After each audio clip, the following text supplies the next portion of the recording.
to this episode of Let's Talk, Let's Think. I'm your host, Kerry Braggs, and I'm glad you could join me today. If you are this is your first time tuning in, we welcome you, and we hope that you will become a regular and just tune in to the videos and just journey with us and learn and grow as we do the videos. So good having you. So today we want to do a video to where I think it's going to unlock so many other things for me to be able to approach things in a proper manner. Today's video is called How to Navigate the Cancel Culture Properly. How to navigate the cancel culture properly. Now, depending on how this video goes, there may be two parts to it, but I'm going to try my best to fit it all into one video.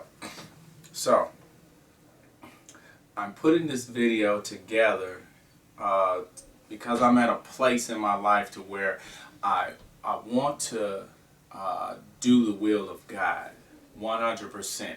I don't want reservations. I don't want fear in my heart and all of those things. I mean, don't get me wrong. Some of those things come with the territory, and you'll have those mindsets from time to time. But what I'm saying is, with the cancel culture, the whole purpose of it is to stifle voices, to stifle views, to stop people from being able to speak their mind, to be able to have peaceful dialogue and all of these different things. And so within that, and then they combine your personal with your business and all of these things, and it's just so divisive to where you really, sometimes when I get to thinking about things I'm going to say or videos I'm going to do, it's like, oh, I don't know if I should do that because if I say something about this, there may be an issue with my job. There may be an issue with my church members. There may be an issue with my friends, and I don't want to offend anybody. When the reality of it is, it's just this simple. There are good and bad people across the aisles. So whether it be politics, there are good and bad people on the Republican side and the Democrat side. When it comes to religion, Christianity versus Islam, or Judaism and all that, there are good and bad people on both sides of the aisle. When it comes to the discussions dealing with homosexuality or transgenderism and all these different things, there are good and bad people on both sides of the aisle. And I do say that there are good and bad people on both sides of the aisle. And why I say that is because a lot of times there are well-meaning people on both sides of the aisle. But then there are those who purposely want to keep up chaos and division and just create a hostile, hateful environment. And so that's why I say there are good and bad on both sides of the aisle. There are some who are willing to sit down and have this dialogue on whatever the topic may be, different religions or sexuality, all these different things. They are willing to sit down and have a conversation and figure it out. And if nothing else, be able to give an understanding of your view and why you feel a certain kind of way, and listen to the same thing from them. But at the end of the day, once again, you may not end up agreeing, but you can respectfully agree to disagree. No one is hating anyone. No one is receiving death threats and or businesses getting burned up or people getting attacked on social media. None of those things are happening. That's why I say there are good and bad people on both sides of the aisle. And so I'm going to discuss some of the things that can help with this cancel culture, because there are deliberate things that are going on behind the scenes. And I think a lot of good people are getting caught up within these things. So what I want to do is I go forth and I discuss these things. From here on out, with any of my videos, I would like you to hear my heart. Whatever I'm speaking on, whether you agree or disagree, or you just want to say I'm spreading hate or whatever it may be, that's fine. Because some people are going to say that regardless. But my thing on it is I'm going to go forth and speak what God has put on my heart, just like the prophets of old. They didn't turn to the left or the right. God gave them something to say, and they said it. But the thing of it was, they just did their job. There was no malice in their hearts. They were not attacking anyone. They were just doing their jobs. And so this is how I want people to view what I'm doing. These are the things that God has put on my heart. These are the things that I'm feeling and trying to help people come to a better understanding and somehow be able to work together in the midst of all of these different things going on. And so please hear my heart. There is no malice to what I'm saying, but I won't be told that I can't speak while others just, all over the place doing what they want to do. And so number one is, I say, you don't have to choose sides. When you look at the cancel culture, the mindset always is either you're with us or against us. When in reality, you don't have to choose sides. You don't. You just should be able to look at the situations of what's going on and, point out what's going on within the situation, to say, hey, based off of the information that was given, that, I think this person was wrong, or I think this person went too far, based off of the information. You should be taking sides, but the cancel culture demands that you take a side, because that allows them to be able to be controlling, to call you out, so to speak, and say, hey, either you're with us or against us. So you may be with them on 1 point, 1 or 2 points, but the other 5, you're like, I'm not with that. But they like, hey, either you all in or you all out. What say you? And so this is stuff, where you getting put on blast. This could be with your church. This could be with your political views. This could be with your job. This could be friends on social media. It doesn't matter. They're going to put you on blast like, hey, who are you with? And so I tell you up front, you don't have to choose sides.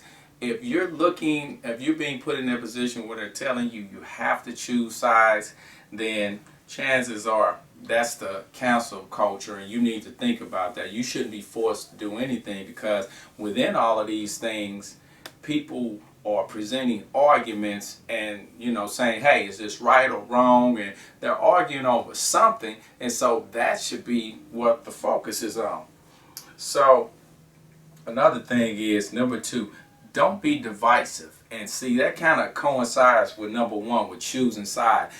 People are very divisive. They'll have you, they'll tell you to stand with them on certain things. And once again, you might only think that you're standing with them because of A and B.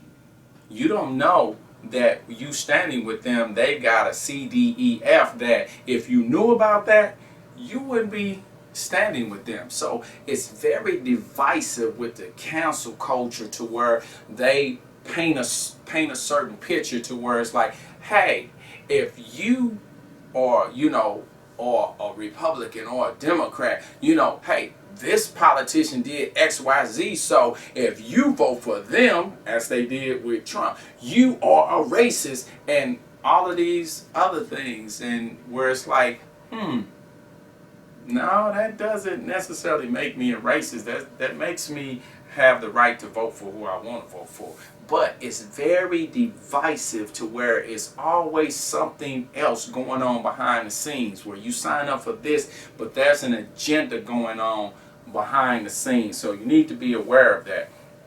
Number 3, you need to be able to control your emotions. When you're dealing with the cancel culture, a lot of people, once again, they get caught up in all of this. Hey, did you hear what such and such said? And they throw that sound bite out there, and so instantly you hear, they said what, they did what, and your emotions are just, oh, I've got to speak on this, and that is not right, and that's racist, or that's sexist, or that's against, this and that, and you just get to wilding out.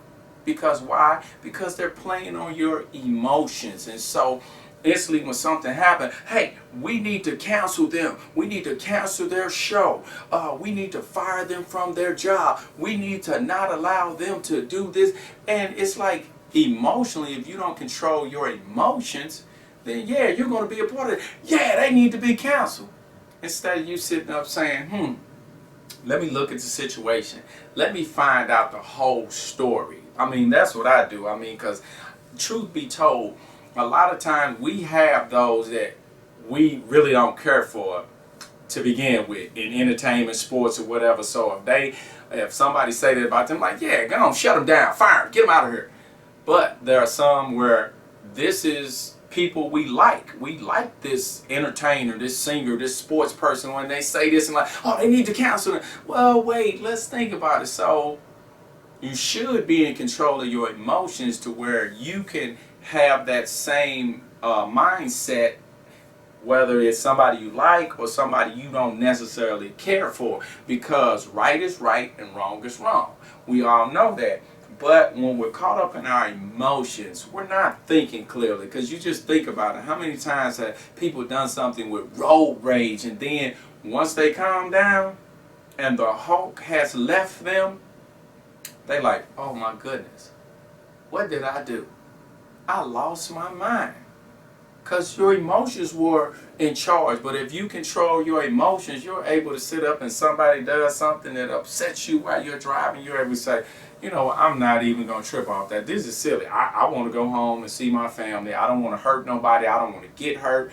That's what happens when you're in control of your emotions. But the cancel culture, they're all about emotions and getting you riled up and keeping you angry, because if you're angry and not in control of your emotions, it's easy to turn a protester into a rioter or a looter. And so, number 4, know what you stand for. When you're dealing with the cancel culture, a lot of times people don't know what they stand for. They just, jump in because it sounds good or it feels good, and it's like, oh, Black Lives Matter. I just want to make everybody, feel that I'm a part of that, and I feel what's going on because now we're connected. Or I'm the Me Too movement, 2 thumbs up, and all of these different things, and you're just going along with it. But do you really stand with those groups or their cause and all of these things? So you need to know what you stand for and stand on it, because I know what I stand for. I know what I believe. So whenever I go forth on a video, I know why I'm saying it. I know what I'm focused on, and I go forth on that. I'm not trying to please anybody. I'm not trying to attack anybody or tear anybody down. I'm just expressing my opinion or point of view on this issue. So I know what I stand for, and I know what I'm against. And so when you know who you are and what you stand for, when you're out here dealing with social media and all of the cancel culture, you're not going to be too worried about all that. You're not going to be worried about how many likes or dislikes you get or how many bad comments you get, because that's not what it's about. That's not what it's about. You're saying something from your heart, or you're speaking your mind, you're trying to educate, or whatever it may be, and you shouldn't have to tailor what you say and what you think to certain groups, because they'll come after you. And so it's just too much foolishness. And so you have to know what you stand for and just stand there. And if people start attacking you and saying silly things, you could try to reason with some of them. Others you'll have to ignore, but be comfortable in your skin with who you are. And like I say, as long as you're not doing anything with any malice in your heart, you should be able to speak peacefully or express yourself in a manner to where someone could say, well, I hear exactly what they're saying, and I agree with that. Or I hear what they're saying, and I respectfully agree to disagree, but it's no beef. It's nothing, to, I'll say, the people who really are trying to do things the right way. They aren't going to get upset, and you're not going to have beef and foolishness going on. And another one is, don't be afraid to speak the truth. The truth is not well received nowadays.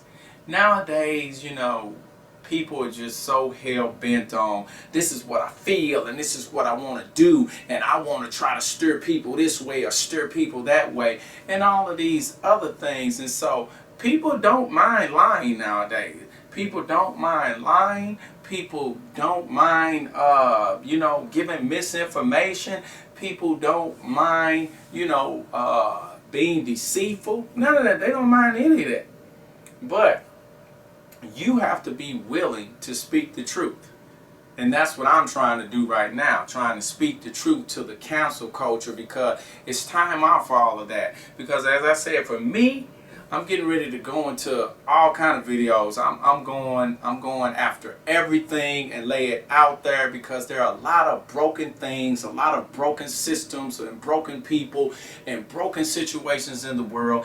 And as the body of Christ, that's what we are called to deal with. That's what we are called to deal with. We're called to deal with these things in the proper manner. And so if I'm going to go forth and speak to these issues, I can't be looking over my shoulder. I can't be wondering what they're going to say at my job. I can't be worried about if I'm going to offend somebody, because once again, I may say something that may offend someone. Let it be known, I'm not doing anything to try to offend anyone. I'm not saying anything to try to be malicious. So, I apologize in advance for those things. That's another thing that they do when sometimes people say the wrong thing. And, some people misunderstand something and they want to bring down things on them like a ton of bricks. Don't do that. Allow people to make mistakes. Now, you can call them out on it or point it out and say, hey, how that went down, this is why that was wrong. But, you don't have to be like, oh, get them, bring the full force. Because what about when you mess up? When you mess up, then all of a sudden, you want some of that grace and mercy. Because I think of Megyn Kelly, how all those years she was coming after people in her interviews and attacking people and just going crazy at people. It's like it was no grace. It was no grace. It was no mercy. There was no understanding. But when she got caught up, when she was saying that it was okay for people to wear blackface at Halloween, all of a sudden she's sitting up and using that excuse that many people use when they're caught up in those situations. I'm sorry, I'm still learning. No, you're not still learning. This is what you chose to do. You chose to attack people when it was you going after them. But now you expect some grace and mercy. So it's like people aren't going to give you grace and mercy now. Why? Because you attacked people and you didn't show grace and mercy. But you always have to be showing those things to people across the aisle who don't agree with you. And so that's another thing. Like I said, we've got to be focused on our presentation and being mindful. Hey, you know what? I may accidentally say the wrong thing one day. And so, I wouldn't want people coming after me. I would want people to understand I made a mistake and, give me a chance to redeem myself. And that's how we should be. We should be a forgiving people. We should be those who are truly trying to come together on one accord and be peaceful. And so that's my spiel on how to navigate the cancel culture properly. And I did it in a good time. The video is going over a little bit, but I'm going to stick with it because I think I said some pretty good things in there that might make somebody say, he made a very valid point. I'm going to take that to heart. Whether you are the one who is pushing the cancel culture or if you're on the other side trying to understand it. Either way, hopefully these things make you think about these things a little bit more, so when you're dealing with these situations, you will know to have the right heart and the right mindset going in, instead of just cancel, cancel, cancel. No, I don't like them. They gotta go. What? All of those things. So I'm done. So that's all I have for this episode of Let's Talk, Let's Think. I am your host, Kerry Bragg, and I will see you next time. You have a good one. Bye.